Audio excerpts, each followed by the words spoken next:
It's more than 120 years old, but now Hastings Victorian Baths could have a more modern use. And what's thought to be the world's largest underground skate park. And if you can just see from behind me, it may look as if... a concrete architectural oversight, perhaps. In fact, you'd be right. But it's hoped that their new incarnation will make Hastings a global hub. But all that is about to change. There's a lot of work still to be done. To say the project is nearing completion would perhaps be ambitious.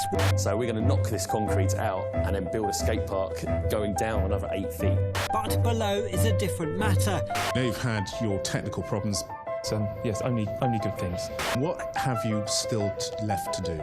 Transform this forgotten dungeon into a world-class facility. Competitions and the events we're going to have here, spectators. Excited, I think, is the overriding feeling. The grand opening will be on February the 13th, I'm told, and we'll have some of the biggest BMX stars to share it with. Right, let's get our skates on. 4 weeks before this incredible opening, how are you feeling? And it was at that point, for the very first time, I actually thought, that's it, we're fucked. The interesting thing about The Source is they've got fantastic online business running, and now they're thinking about the marketing, the experience that goes around it. We're supposed to be opening in 3 months, and we've planned this Battle of Hastings comp. We've got riders coming, and at the moment, it doesn't look like they're going to be able to ride anything when they get here. These things are always a risk, aren't they? They're raising a lot of money, they're putting a lot of money into it. We get sent new projects and exciting projects all the time, but you know, we have to be selective of what ones we're involved in. It was a no-brainer to be involved in the new Source project at the White Rock because there's nothing like it. They're hoping and planning that, you know, vast numbers of people will come there, and time will tell.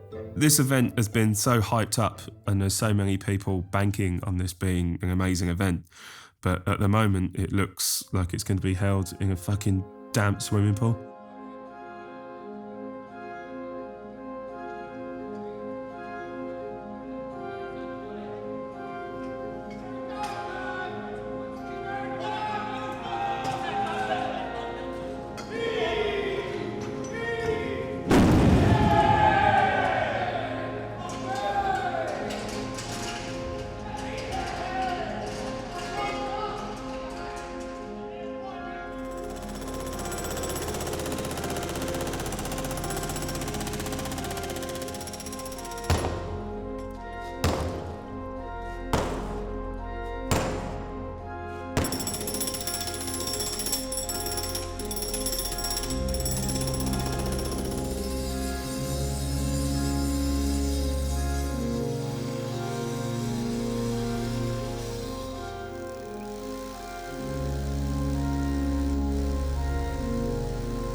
The floor's out finally, which has obviously given our ramp builder Piers all the levels he needs to figure our stuff out. Basically, I think it's been decided that there's a concrete pad going over where the pipes were coming in. Yeah, essentially, that's sorted, so the swimming pool's going to be dry.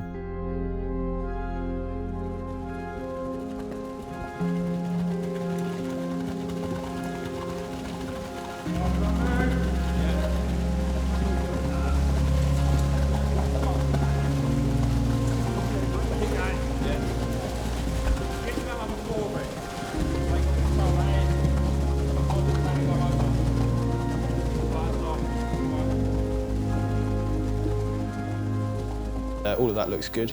Ties up with the measurements we took a few weeks back before it was taken out. So all that's looking good. There's a couple of things still left of slight concern. Obviously there's some water still in the bottom of the pool tank. Hopefully that'll be drained out. The area underneath these concrete slabs was supposed to be bone dry, and it's been a long process, but water started to come back in. Problem at the moment is the project's a good 6 weeks behind due to water leaking through the promenade, a lot more than anyone thought there was. So overall it's really behind, and the architect team haven't really got a grasp of the water coming into the building. So now it's kind of everyone's scrambling to try and get all these solutions to these multiple leaks. And we're sitting here with a building that's not as dry as it should be, and you know there's no chance of us opening now before Christmas, which well, it's frustrating to say the least. All the ramps have started to be cut now. The design's 99% finished. There's a few things just to drill in, but nothing that's going to hold up anything that he's doing. The ramps, which are currently filling up Piers' factory, are being delivered tomorrow. We've had to take a gamble really on getting them into what is effectively a damp building, because the ventilation's not on, the leaks are only just being sorted. It was either that or incur really, really significant costs in storing the ramps and moving them several times. So, given the delays and how far behind we are, and us not wanting to crane big bits of wood in December with the weather on the seafront, we've just had to take the risk and get them in now and hope that no damage is done from this damp that shouldn't be here. Just got to be pragmatic about it and hope that, you know, there's enough good karma to make this project come off.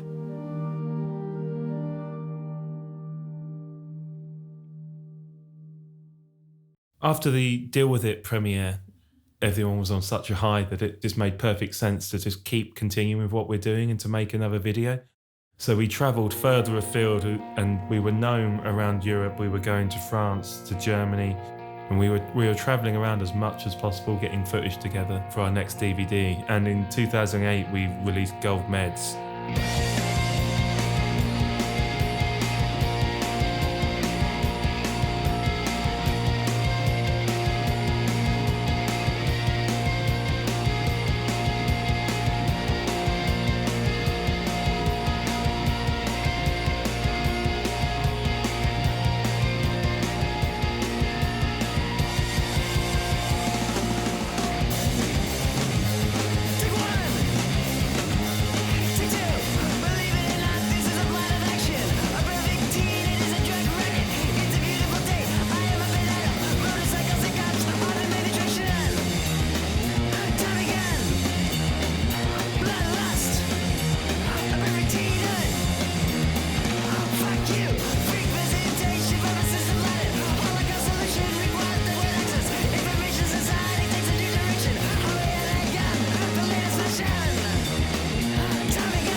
Which was the same gig. It was Halloween night, it was the Brass Monkey, it was full carnage.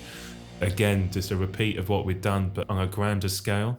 Overwhelmed or in awe of just how much people were just into BMX or skating. Like, it was their be-all and end-all. Each time they do something, it obviously gets bigger and bigger, so there's more of us get involved, and it's just everything's on a grander scale. Don't know what's going to be next, really. And on that night, we announced that we was moving to another new shop, into the church in Braybrook Terrace. Yeah, there's a church come up around the corner. We're going to move to that. And it's like, really? Yeah. And as soon as we saw it, we were like, yeah, like, we got to have this. And we did everything we could. Like, I wrote this big proposal. We moved heaven and earth, like literally, to try and get that building. Like, we had to be in there. It wasn't on the high street. It wasn't the same as our normal shop, but it was huge. It could have been a shop, a warehouse, and a skate park. And I just looked at Rick, he looked at me, and that decision was made without any words said. It was like, that's what we need. When something comes up, they go full on at it and they want to give it 100%. If they can only give it 60 or 80%, they're not really interested. Trinity Hall was like all of our other shop fits, but on steroids, and everyone just thought it was insane when they saw it. Everyone was pitching in with a church. It was crazy. Everyone from the scene who could offer something was there helping. Your work is basically keeping this place going. It was like proving a point for one, and the fact that they're doing something amazing, everyone is so behind it. So driven to see the Source just grow. No one ever goes home at 4 o'clock on a Source job. Like, we're all there till late because everyone's just into it. There's no question about if the thing's going to get done properly because everyone will go the extra mile. Like, for what we've all enjoyed being such a part of for such a long time, we want more people to enjoy that. 4,000 feet big, and we did the whole thing in 6 weeks at the same time that we were dealing with the Christmas rush, with mail order on the website, and we was up against our 4th catalogue deadline. It nearly killed us. It was absolutely relentless, but we got there. And it was a good sort of team building exercise. Team building exercise, for fuck's sake.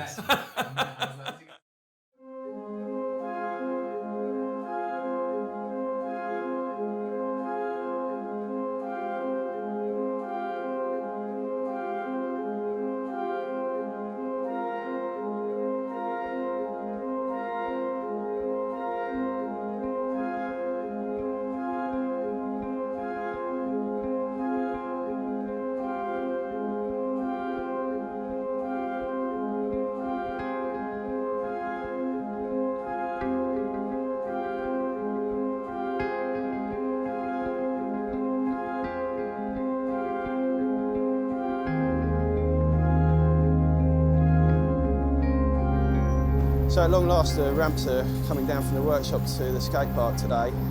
Not ideal circumstances, but we can't really delay it any more than we already have. The building itself remains pretty wet, and there's a lot of building work still going on, welding and all sorts of other things. That is what it is, unfortunately. Got a couple of days to get everything in through the hatch. It remains to be seen how well that goes, because the hatch is pretty small and some of the ramps are pretty big, but in theory, everything should go through the hatch. The day the ramps went in for the first time was absolutely amazing. To see the ramps being dropped through the hatch was just great. It was so good, so exciting. To stand there 2 years ago and to imagine ramps being dropped through a hatch in the seafront down into an old swimming pool would have been absolutely ridiculous. This is actually happening. Ramps are going to be built.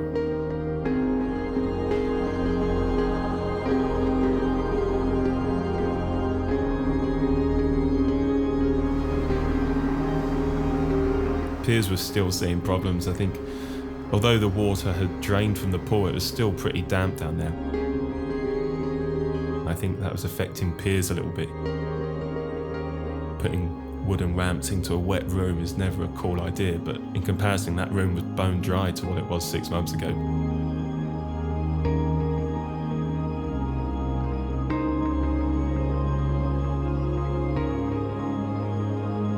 It was a wicked day to see things happening, and yeah, I'd do it again.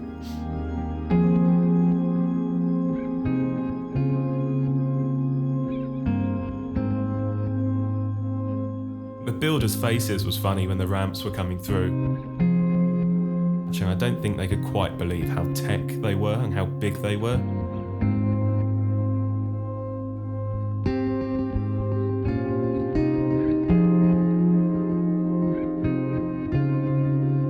I'd been speaking to these guys that had been underground on this building site for months, telling them about how there's a skate park going in there. And they always looked at me a bit weird. I don't think they ever really knew what I was banging on about.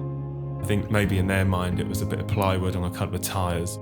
I don't think they realised the amount of work and carpentry and design and the tech aspects of these ramps were going in. I just remember them standing up there with their mouths open and just thinking, Christ, look at this.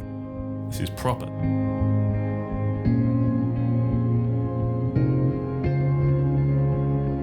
Pretty sure they started working harder once they saw those ramps come in, just so they could see how epic it was going to be.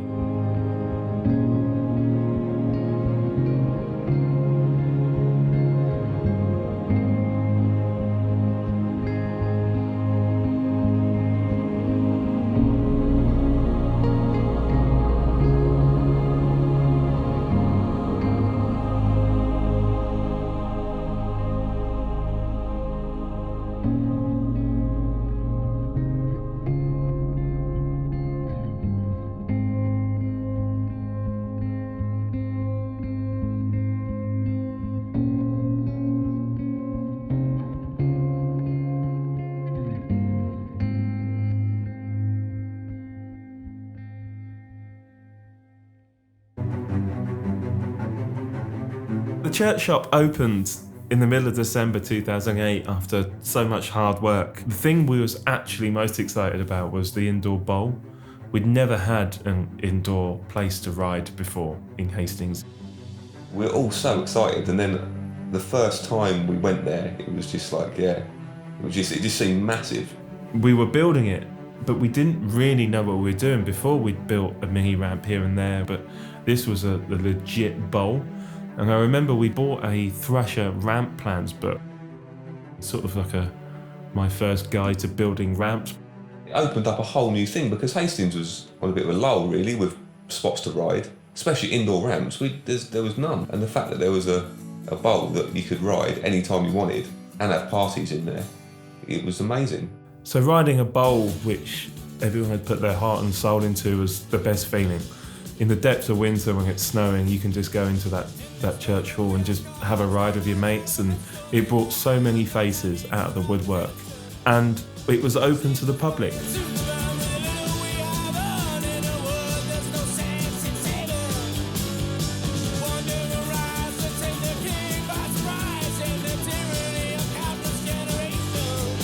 You'd be wall riding next to a stained glass window. You'd go around a corner and then you'd jump a spine, and it was just crazy to ride or to skate in there. One of the main things about the church was it was a place to go, whereas the other shops have been quite small and confined. And that one project, it really cemented everyone's role in the Source, I think. And then as soon as Rich and Mark said they've got an idea, you're just so confident that you can all do it that there was kind of no question really. I don't think they ever see anything negative in any project they do. They just see what they want and then make it happen.